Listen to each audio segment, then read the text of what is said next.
Things I learned from running a business. Let's go. It gets easier.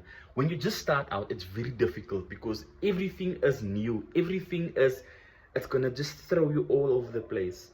It does get easier. Compound effect. Every day, improve what you're doing just a little bit. And in 6 months and 12 months, you'll be an expert in that particular thing. It gets lonely. This journey that you're on, it gets lonely. You've got a partner, you've got family and friends, and everybody's interested in the business. They'll ask you how things go. At the end of the day, this is a lonely journey that you're on.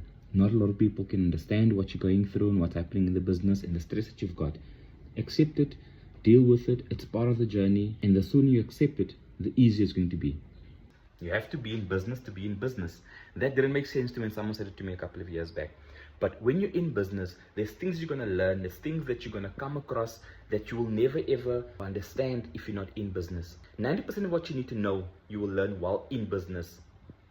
Enjoy the journey. All those funny things that are stressing you right now, enjoy it. It's not just about where you want to go, but the process that takes you there. Take care.